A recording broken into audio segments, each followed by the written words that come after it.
Hi guys, good morning, good morning, good morning, good morning sa ating lahat ng mga idol. Ayun na nga ay papasok na tayo muli sa ating trabaho, no? Happy Monday sa ating lahat, no? Alright, araw ng Monday. Shortcut tayo rito.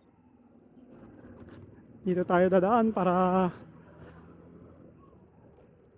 maiba naman ang ating daanin.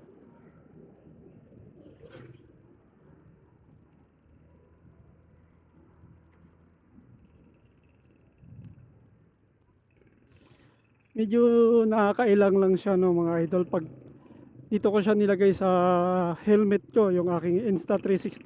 Sinubukan ko lang naman siyang ilagay. At kung mauno yung kanyang kuha, kung ganun din ba or hindi, no? Kasi yung isang camera ko na SD cam ay hindi ko magagamit sa ngayon dahil wala pang memory. Hindi pa tayo nakabili ng isa pang memory, no? Kaya na-stuck muna dun sa bahay. Hindi ko naman siya pwede magamit dahil wala ngang memory card. Kaya ito muna yung Insta360 natin ang ginagamit natin ng mga idol.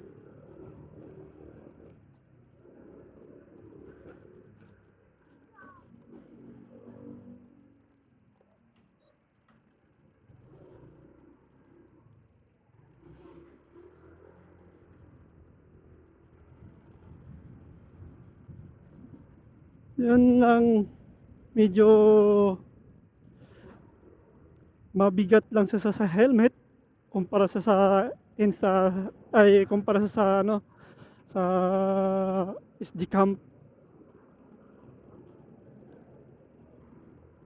Medyo may kabigatan lang siya kaunti. Hindi naman mabigat na mabigat, sakto lang. Malalaman ko mamaya kung paano yung kuha nito. Kung okay ba. Hey mga idol, nandito tayo sa may Patasan Hills, ay BP Road, no? Alright. At ito nga ay papasok tayo muli sa ating trabaho, no?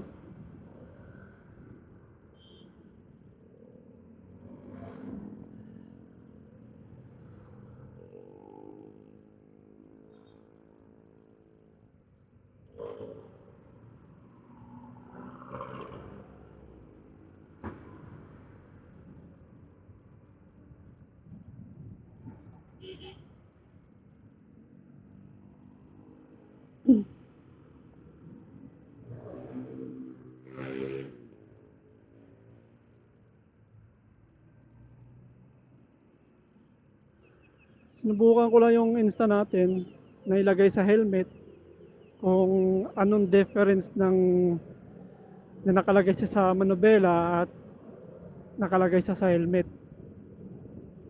Kung nakikita pa ba tayo or hindi na. Kasi 360 nga naman tong camera nito, eh malalaman natin kung makikita tayo dun sa video kung pwede ba siya ilayo, pwede ba siya malapit, di ba?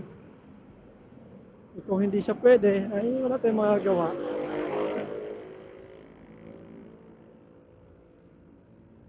Ilalagay talaga natin siya sa ano, sa tawag ito, sa manubela ng motor.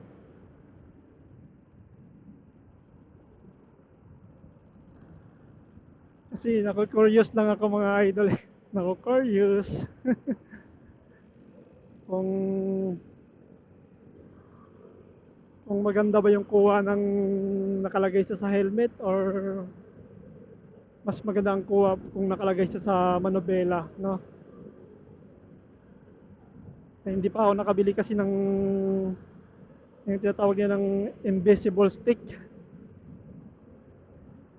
Medyo may kamahalan din talaga mga idol yung invisible stick. Antayin na lang natin na bumaba yung presyo niya. tsaka tayo bumili. Ito nga mga idol, wala pa akong extra battery nitong Insta ko eh, tsaka wala rin akong chargeran nito eh. Ang ano ko lang nito, dito ko lang charge sa may mismong unit eh. Kaya wala pang budget, tsaka na lang pag may budget na, tsaka na lang bibili ng mga kailangan talaga nito ni Insta. Eh, siyempre, may kamahalan, hindi isa-isa lang muna. Dahan-dahan kumbaga, di ba? Pwede naman ng ganon. Tulad ito, pagkabili namin ni Brother RD Moto ay hindi naman biglaan. Pinag-isipan namin mabuti kung kukuha kami ng Insta or hindi. Kasi yung plano namin sana ay para makatipid yung Akaso sana eh. Kaso hindi man siya pwede may connect sa Fritcon. Hindi siya pwedeng may connect kaya ito na lang talaga nag-decide kami ni Brother RD Moto na ito na lang yung Insta360 X4 Air. Kaya yun ang kinuha namin. Maganda naman tong Insta360 Air 4, X4 Air.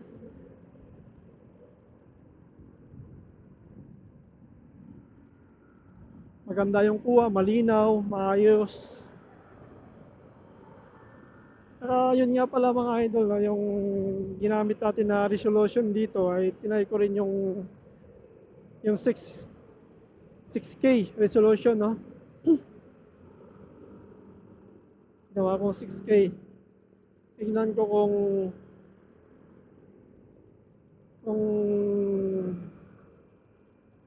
kukunik ba siya sa ating cellphone.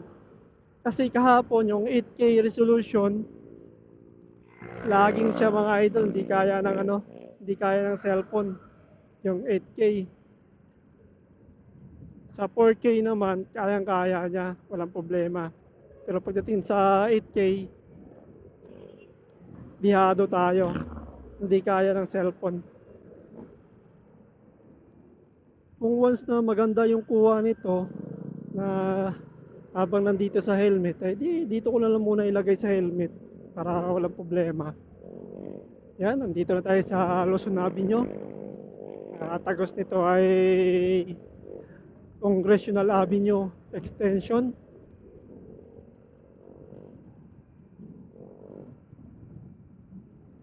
Tsaka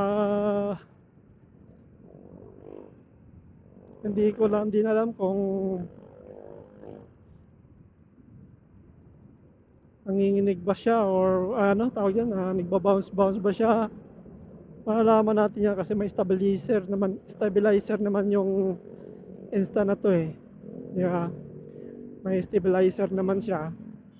Kahit anong galaw ng cellphone ng helmet ay okay lang din naman. Ang problema lang nito, masyado lang malapit sa'yo. Malapit lang yung kuha ng video. Kaya ang mangyayari, standard position lang talaga siya. Diba? Standard lang talaga yung makukunan mo. Kung saan yung sarap, yun dun lang talaga. Hindi ko kasi siya na-sit up kanina eh. Oh, morning!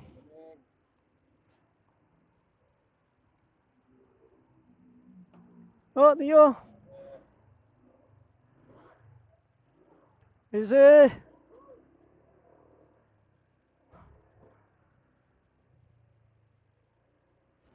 Alright mga idol, nandito na ako ulit sa aking pinapasokang trabaho, no?